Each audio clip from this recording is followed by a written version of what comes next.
अध्याय तीसरा। बंधन मुक्ति का साधन। परमात्मा का प्रेम। पतियां लिखा मैं शाम नू, मैनू पिया नजर ना आवे। आंगन बना डरौना, कित बिद रैन बिहावे। कागज करूं लिख दामने, नैन आंसू लाऊं। बिरहों जारी हों जरी, दिल फूक जलाऊं। मन माया के बंधनों में कैद जीव इनसे मुक्त कैसे हो?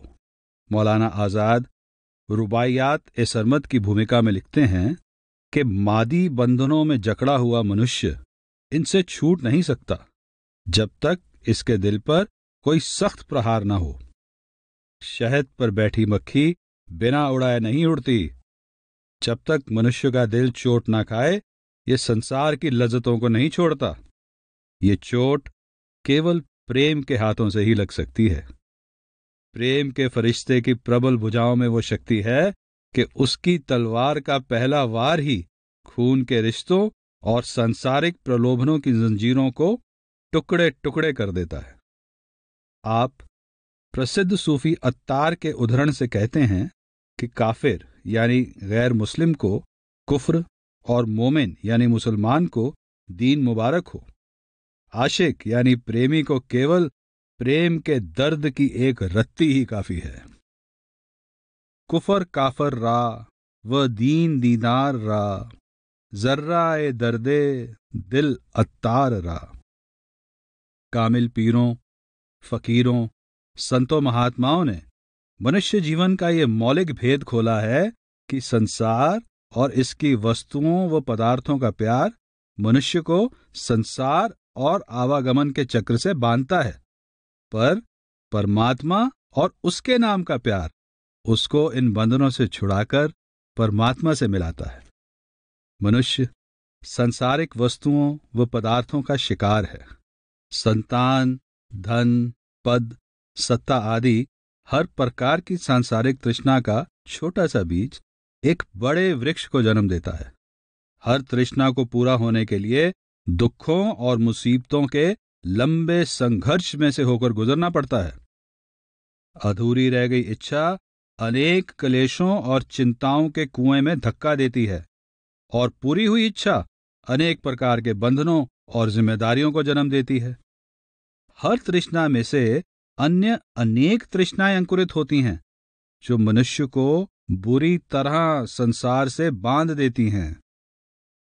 परिणाम ये होता है कि मनुष्य के मन में सदा ऐसे विकराल ज्वार भाटे उठते रहते हैं कि उसको पल भर के लिए भी सच्ची शांति नहीं मिलती। परंतु जब इनायत शाह जैसे किसी कामिल मुर्शद की संगति द्वारा मनुष्य को जगत की असलियत का ज्ञान हो जाता है और उसके अंदर निज घर वापस पहुंचने की तड़प पैदा हो जाती है, तो उसके प्रेम और यत्न की दिशा बदल जाती है। साईं बुल्ले शाह की वाणी उस प्रेमी हृदय की वेदना प्रकट करती है जिसके अंदर प्रीतम के मिलाप की तड़प की चिंगारी सुलग चुकी है। आप संकेत करते हैं कि आत्मा की परमात्मा से प्रीति कोई नई बात नहीं है। ये आदि काल की खुली प्रेम कथा है जिसे हर एक जानता है। जैसे ही जीव के अंदर परमात्मा के मिलाप की सोई हुई प्रीति जाग उठती है, उसके लिए वियोग की अग्नि को सहन कर पाना कठिन हो जाता है। वियोग की आग तन को तपाती है, जिगर को भेदती है और तपते कड़ाहे में डालकर तलती है। एक अनोखा दर्द कलेजे में उठता है। विरह की लपटें दिन प्रतिदिन ऊंची होती जाती हैं। एक रांझा मैनू लोड़ी दा, कुन फाए कूनो अगे दियां लगियां। नेहो ना लगड़ा चोरी दा, नी मैनू लगड़ा इश्क अवलड़ा। रोज अजल दा, विच कड़ाई तल तल पावे। तलियां नू चा तलदा, मोया नू ए वल वल मारे। वलियां नू चा वलदा, क्या जाना कोई चिणग कखी है। नित सूल कलेजे सलदा, तीर जिगर विच लग्गा इश्कों। हलायां भी नहीं हलदा, बुल्ला शाह दा नेहो अनोखा। नहीं रलायां रलदा। साई जी की काफियां बौड़ी वे तबीबा मैडी जिंद गईया, तुसी करो असाडी कारी, अब लगन लगी कि करिए। मित्र प्यारे कारण नी, मैनू छड़ गए आप लद गए, मैनू दर्द अवलड़े दी पीड़ आदि इस विरह की तड़प का सुंदर वर्णन करती हैं। कई अन्य सूफी दरवेशों ने भी इस वियोग की पीड़ा के करुणामय गीत गाए हैं। मौलाना रूम अपनी मसनवी को आत्मा के वियोग के दर्द और पुकार से ही शुरू करते हैं। आत्मा रूपी बांसुरी कहती है कि मैं अपने वियोग की शिकायत की कहानी वर्णन कर रही हूं। जब से मैं वन यानी अपने मूल से बिछड़ी हूं, मैं परेशान हूं। जिस किसी को भी उसके मूल से अलग किया जाता है, उसमें अपने मूल से दोबारा मिलाप करने की तड़प पैदा हो जाती है। बाबा फरीद ने विरहा की तड़प को सुल्तानी एहसास का दर्जा दिया है। आप कहते हैं कि विरहा उत्तम और शुभ भावना है। विरहा विहीन प्राणी जीवित शव के समान है। विरहा प्रेम की निशानी है। ये प्रेम को प्रकट भी करती है और प्रेम को पक्का भी करती है। जिसके हृदय में वियोग का दर्द नहीं, वो मिलाप के लिए क्या यत्न करेगा। बाबा फरीद फरमाते हैं, बिरहा बिरहा आखिए, बिरहा तू सुल्तान, फरीदा जित तन बिरहो ना उपजै, सो तन जान मसान। सच्चा प्रेमी अपने प्रीतम का पल भर का वियोग भी सहन नहीं करता। वो बार बार उसे अपनी ओर मुख मोड़ने के लिए विनती करता है और प्रीतम को हृदय से लगाने के लिए मछली की भांति तड़पता है। दिल लोचे माही यार नू, सानू आ मिल यार प्यारिया, साडे वल मुखड़ा मोड़ वे प्यारिया, साडे वल मुखड़ा मोड़, अपने संग रलाई प्यारे, अपने संग रलाई। साजन की ओर से की गई पल भर की देरी असहाय हो जाती है। जैसे तैसे मिलाप होना ही चाहिए, चाहे उसके लिए जान ही क्यों ना कुर्बान करनी पड़े। अब क्यों साजन चिर लायो रे, आ सज्जन गल लग असाडे, केहा छेड़ा लायो ई। तुम सुनो हमारे बैना, मोहे रात दिने नहीं चैना, हुण पी बिन पलक न सरिये, अब लगन लगी की करिए। साईं बुल्ले शाह की वाणी में केवल विरहा के दर्द भरे वर्णन ही नहीं है, मिलाप के सुहावने पलों का भी सुंदर वर्णन है। इस प्रकार की सबसे सुंदर काफी घड़ियाली देव निकालनी आज पी घर आया लालनी है। प्रेमिका चाहती है कि अब जबकि प्रीतम घर आ गया है, समय रुक जाए तथा वियोग की सब संभावनाएं समाप्त हो जाएं, ताकि प्यारे के मिलाप और उससे प्राप्त हुए अलौकिक आनंद का कभी अंत ना हो। साईं बुल्ले शाह में परमात्मा के प्रेम का भाव इतना प्रबल है कि आपने दयालु प्रभु को सर्वशक्तिमान, सर्वज्ञाता, सर्वव्यापक, हाकिम, राजिक, खालिक आदि दिखाने पर कम और प्यारा प्रीतम या दिलबर जानी दिखाने पर अधिक बल दिया है। आप कहते हैं इश्क अल्लाह की जात है, इसलिए आपने स्वयं को प्रेमिका और परमात्मा को प्रीतम के तौर पर वर्णन किया है। साईं जी के लिए वो परमात्मा सज्जन या साजन, माही या साईं, शौह यानी पति या शाह, रांझा या रांझन, होत या पुन्नू और कृष्ण या काना है। साईं जी उस महबूबे हकीकी को लैला, महिवाल, ढोला, प्रीतम, जानी, दिलबर यार और सुंदर यार आदि कहकर पुकारते हैं। आपके महबूब से ऐसी आश्चर्यजनक निकटता है कि आप उसको तू तू कहकर पुकारते हैं और उसको छलिया, जादूगर, भेखी, चोर और ठग भी कह देते हैं। आपने अपने प्यारे के साथ कई प्रकार के कलोल किए हैं। आपके वर्णन में लाड प्यार है, प्रेम है, मान और गर्व है, एक यकीन और भरोसा है। आप अपनी बेपरवाही और मस्ती में प्रीतम से पूछते हैं, कुछ असी भी तेनू प्यारे आ के मैयों को ओलको माइया। इस प्रेममय अंदाज में ही आप कह उठते हैं, एक रांझा मैनू लोड़ीदा, सस्सी दा दिल लुट्टन कारण होत पुनू बन आया, टुक बूझ कौन छप आया ए, किसे पेखी वेख वटाया ए, मेरी बुक्कल दे विच चोर नी, कीनू कूक सुणावानी। लुकण छपन ते छल जापन, ऐ तेरी वडियाई। कुल मालिक माया के पर्दे के पीछे छिपा प्रकाश का पुंज है, पर साईं बुल्ले शाह के लिए वो ऐसा महबूब है जिसने आशिक को तड़पाने के लिए अपने प्रकाश को घूंघट के पीछे छिपा लिया है। उसदा मुख एक जोत है, घूंघट है संसार। घूंघट में वो छिप गया, मुख पर आंचल डार। साईं बुल्ले शाह के लिए आसमान में चमकते तारे प्यारे प्रीतम के जादू का कमाल है। मायावी संसार भी उस जादूगर प्रीतम के जादू का ही चमत्कार है, जो रस्सी के सर्प होने का भ्रम पैदा करता है। वे तैं कैसे चोज रचाए, तारे खारी हेठ लुकाए। मुंज दी रस्सी नाग बनाए, तेरे सहरा तो बलिहारी। उस परमात्मा को रूप, रंग, वर्ण और जाति से न्यारा कहा गया है, परंतु साईं जी उस परमेश्वर की इस विशेषता को भी ऐसे प्रेममय नखरे से वर्णन करते हैं कि वो निराकार प्रभु भी निकट रहता हुआ सज्जन या प्रीतम ही प्रतीत होने लगता है। वाह वाह रमज सज्जन दी होर, आशिक बिना न समझे कोर। बुल्ला शौनु कोई न वेखे, जो वेखे सो किसे न लेखे। उसदा रंग न रूप न रेखे, ओई ओवे होके चोर। वह मालिक सर्वशक्तिमान है और उसकी रजा या भाना भी सर्वसमर्थ है, परंतु साईं जी के लिए कुल मालिक वो अलबेला महबूब है जो ना किसी से पूछता है और ना किसी की मानता है। वो मनमानी करने वाला सुंदर शौ है। उसकी चतुराई ये है कि पर्दे के पीछे बैठकर रमजें करता है और तारे हिलाता है, सामने आकर बात करना पसंद नहीं करता। सलाह न मनदा, बात न पुछदा, आख वेखां की करदा। कल मैं कमली ते ओ कमला, हुण क्यों मैथों डरदा। ओले बह के रमज चलाई, दिल नू चोट लगाई। जिंद कुड़की दे मुंह आई।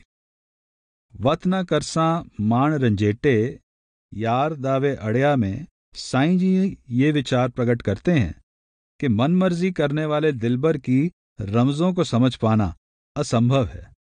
वो अवगुण हारों से प्यार कर रहा है, परंतु गुणवंतियों को तड़पा रहा है। कोई नहीं कह सकता कि ऐसा क्यों। अपनी लीला वो स्वयं ही जानता है। हिक करदियां खुंदी हंकार, ਉਹਨਾਂ ਨੂੰ ਤਾਰਨੇ ਐਵੇਂ ਅੜਿਆ।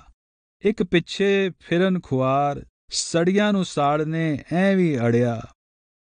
ਚਿੱਕੜ ਭਰੀਆਂ ਦੇ ਨਾਲ ਨਿਤ ਕਤਨਾ ਐਵੇਂ ਅੜਿਆ। ਲਾਇਆ ਮੈਂ ਹਾਰ ਸ਼ਿੰਗਾਰ, ਮੈਥੋਂ ਉੱਠ ਨਸਣਾ ਐਵੇਂ ਅੜਿਆ। ਵਤ ਨਾ ਕਰਸਾਂ ਮਾਣ, रंजेटे यार दावे अड़या। गुरु नानक साहब ने भी कहा है कि वह प्रभु अपनी रजा का मालिक है और जो चाहे सो कर सकता है। आप फरमाते हैं, पुछ ना साजे पुछ ना टाहे, पुछ ना देवै ले। अपनी कुदरत आपे जाने, आपे करण करे। सबना वेखै नदर कर, जय पावे तैं दे। कामिल फकीरों ने संकेत किया है कि जब दयालु प्रभु ने सृष्टि की रचना की तो कई आत्माएं परमात्मा को छोड़कर रचना में आने के लिए तैयार नहीं थीं, परंतु परमात्मा ने उनको ये कहकर संसार में भेज दिया कि मैं तुम्हें वापस लाने के लिए स्वयं संसार में आऊंगा। साईं बुल्ले शाह यह सूक्ष्म रहस्य भी अति प्रेममय ढंग से प्रकट करते हैं। आप परमात्मा से शिकायत करते हैं, सर्वशक्तिमान परमात्मा से नहीं, अपने महबूब परमात्मा से, कि तूने हमें लारा लगाकर संसार में भेज दिया, पर बाद में अपने ऊपर पर्दा डालकर हमें भ्रमों में भरमा दिया और ऐसे भवसागर में धक्का दे दिया जिसमें से बाहर निकल पाना हमारे वश का रोग नहीं है। मैं गल ओथे दी करदा हां, पर गल करदा भी डरदा हां। नाल रूहां दे लारा लाया, तुसी चलो मैं नाले आया। ਇੱਥੇ ਪਰਦਾ ਚਾਹ ਬਣਾਇਆ, ਮੈਂ ਭਰਮ ਭੁਲਾਇਆ ਫਿਰਦਾ ਹਾਂ। ਬੁੱਲੇ ਸ਼ਾਹ ਬੇਅੰਤ ਡੁੰਗਾਈ, ਦੋ ਜਗ ਬੀਚ ਨਾ ਲੱਗਦੀ ਕਾਈ। ਉਰਾਰ ਪਾਰ ਦੀ ਖਬਰ ਨਾ ਕਾਈ, मैं बेसिर पैरीं तरदा हां, मैं गल ओथे दी करदा हां, पर गल करदा भी डरदा हां। पूर्ण संतों ने परमात्मा के निराकार से साकार रूप धारण करने और पूर्ण अद्वैत में से अनंत अनेकता में प्रकट होने के बड़े शक्तिशाली वर्णन किए हैं। साईं जी यह सैद्धांतिक वर्णन भी अपने मनपसंद प्रेममय रंग में ही करते हैं। आप दयालु प्रभु को सोना यार और उसकी सृजन की हुई रचना को उसके हुस्न दा गरम बाजार कहकर सराहते हैं। आप पूर्ण अद्वैत में से अनंत अनेकता के उत्पन्न होने की अवस्था को प्रकट करते हुए कहते हैं, हुण मैं लखया सोना यार जिस दे हुस्न दा गरम बाजार, जद अहद एक इकल्ला सी ना जाहर कोई तजल्ला सी, ना रब रसूल ना अल्लाह सी, ना जब्बार ते ना कहार, हुण मैं लखया सोना यार। इस पूर्ण एकता में वो प्यारा रंग रूप से परे था। वह अनुपम और अनोखा था, अपने जैसा आप था। कोई दूसरा नहीं था जिससे उसकी तुलना की जा सके। फिर स्वयं हजारों रंगों में प्रकट हो गया। बेचून व बेचू गुनासी, बेश बिया बेन मुनासी, ना कोई रंग ना नमूना सी, हुण गुणा गूं हजार, हुण मैं लखया सोना यार। अनेकता की अवस्था में वह एक सुंदर दिलदार स्वयं ही अनेक प्रकार की पोशाकें पहनकर सामने आ गया। वह कहीं आदम बन गया, कहीं पैगंबर और कहीं मुर्शिद। उस प्यारे ने अपने हुक्म से रचना के अनंत विस्तार का सृजन किया।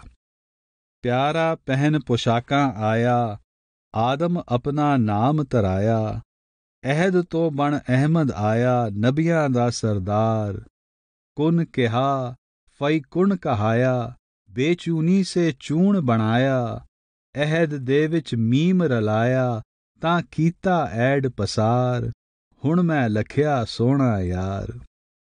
आपने अपनी काफी रोह रोह वे इश्का मारियाए में अपने प्रीतम के विचित्र व्यवहार का बहुत रहस्यमय ढंग से वर्णन किया है।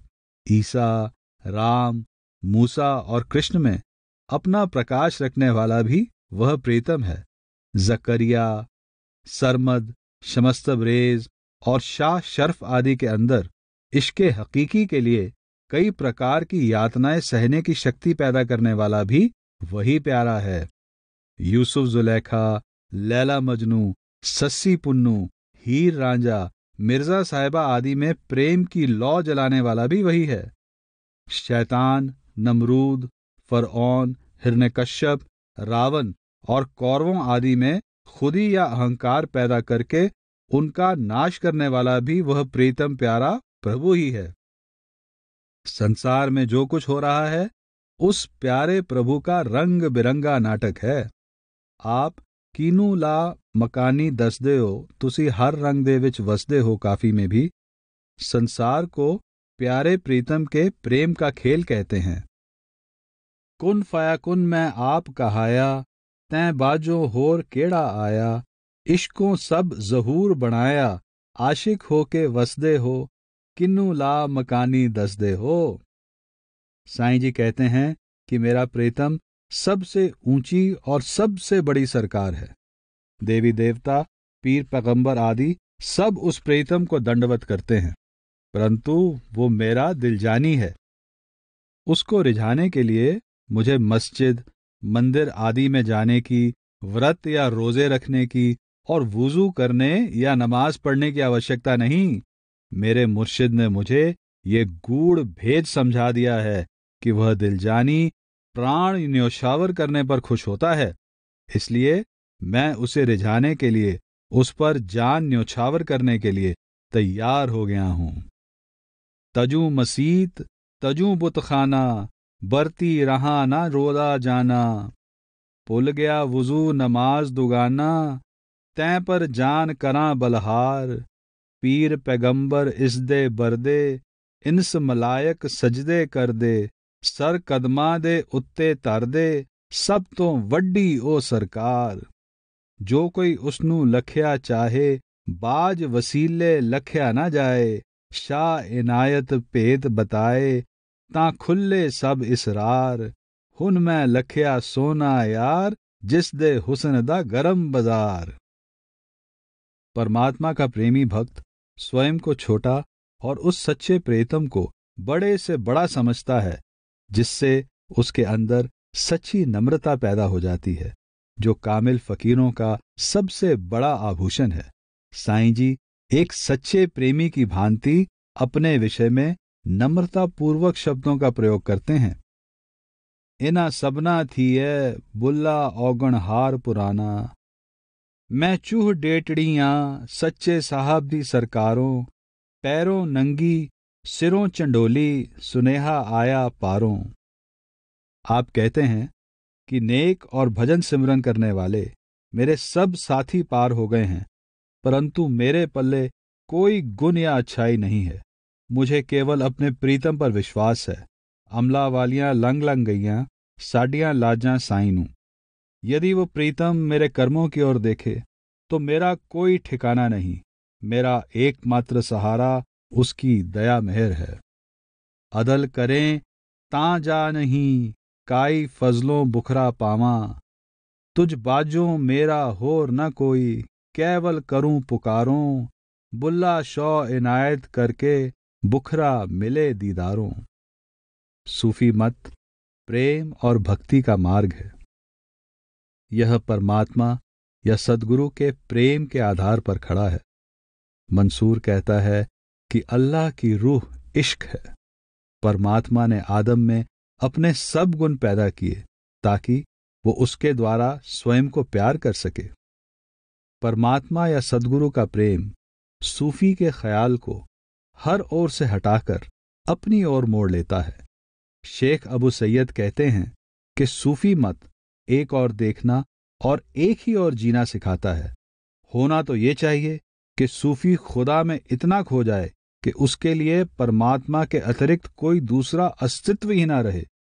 सच्चा सूफी पूरी तरह परमात्मा की रजा और भाने में आ जाता है और अपनी आत्मा को परमात्मा के अतिरिक्त हर वस्तु से बचाकर रखता है।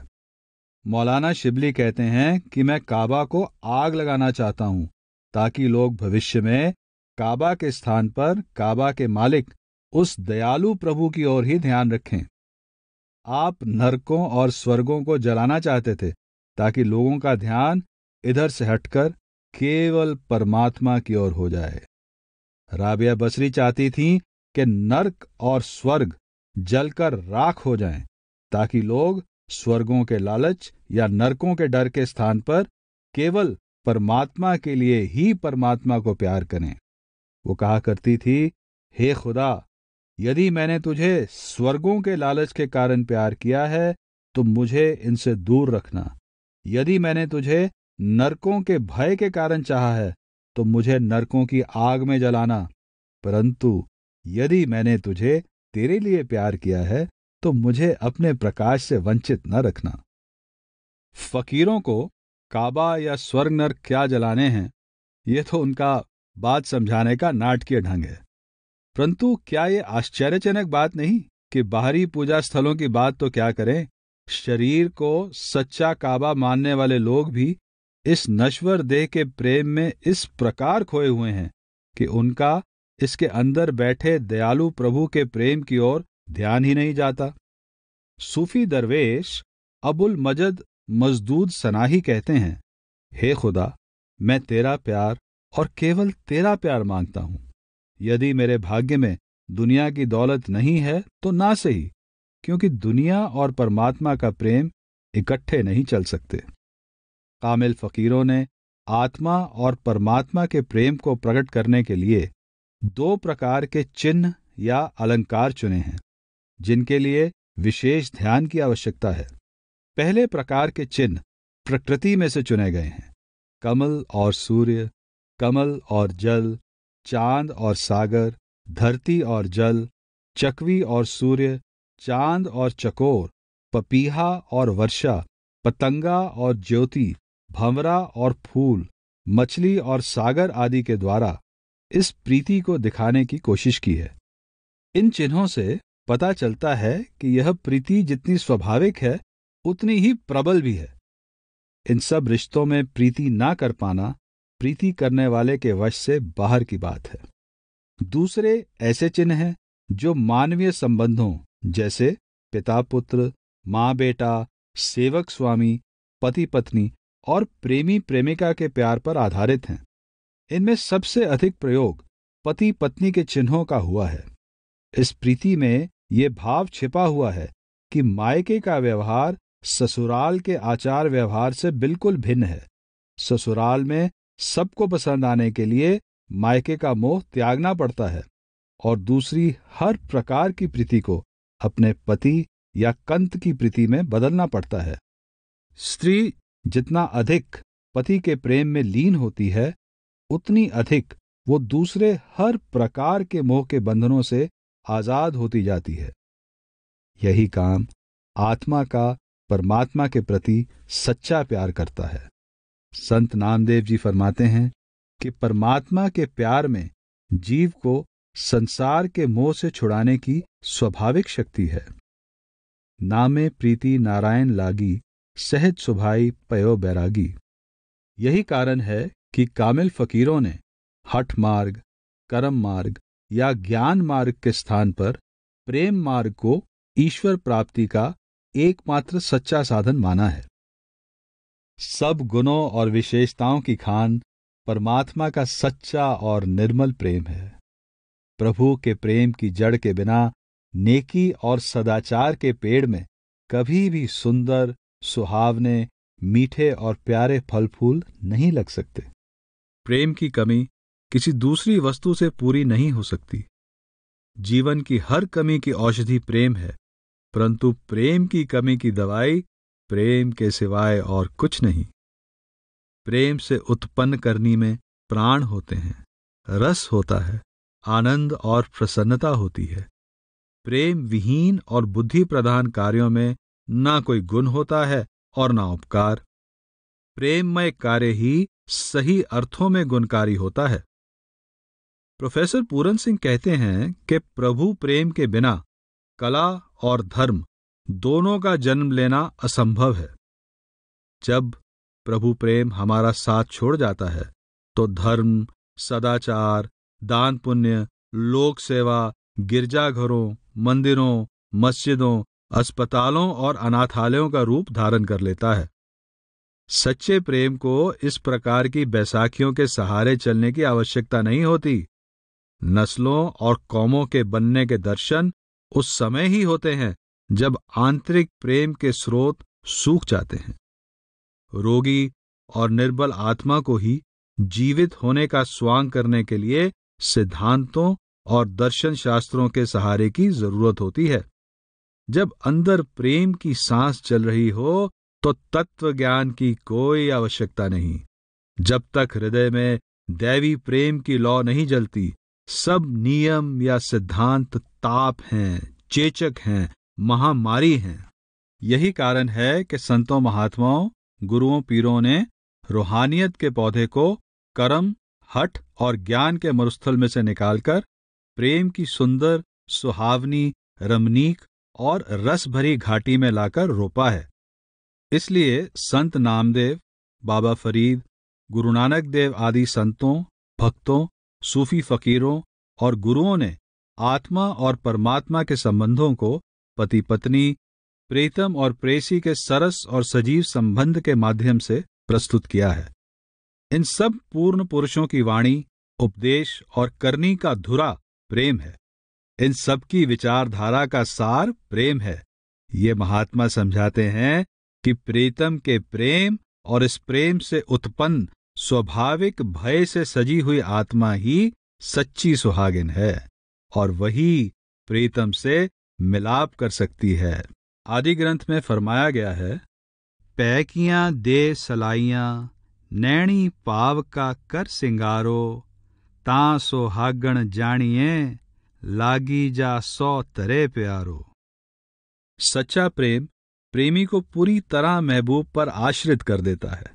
ऐसा प्रेम ही उसके अंदर धैर्य, सब्र, संतोष, विश्वास, निष्ठा, श्रद्धा तथा भाणे का प्यार पैदा करता है, क्योंकि प्रेमी सुख दुख को उस प्रीतम की दात समझकर खुशी खुशी दिन व्यतीत करता है और हर दशा में ध्यान अपने प्यारे के प्रेम में रखता है। वो इसी सीमा तक प्रेम में लीन होता है कि सांसारिक उतार चढ़ाव उसका ध्यान नहीं खींचते। ऐ स्नेहो दी उल्टी चाल काफी में साईं बुल्ले शाह साबर, जकरिया, यहिया और सुलेमान आदि के उदाहरण देकर बताते हैं कि सच्चा प्रेम प्रेमियों के हृदय में हर प्रकार के त्याग और बलिदान तथा प्रीतम के लिए हर प्रकार की यातनाएं सहन करने की अपार शक्ति पैदा करता है। यह प्रियतम की आंख का संकेत ही था जिसने मंसूर के लिए फांसी की कड़वाहट को भी शहद का प्याला बना दिया। आप इशारा अखदा कीता ता मदुआ मंसूर ने पीता, सूली चढ़ के दर्शन कीता होया इश्क कमाल, ऐ स्नेहों दी उल्टी चाल। जो कोई प्रियतम की खोज में निकलता है वो हंस हंस कर सर न्यौछावर कर देता है। वो अपने दिल के रक्त की मस्ती पीता है, अपने हाथ से अपना कफन सीता है और प्यारे के लिए प्रसन्नता पूर्वक पैर कब्र में रख देता है।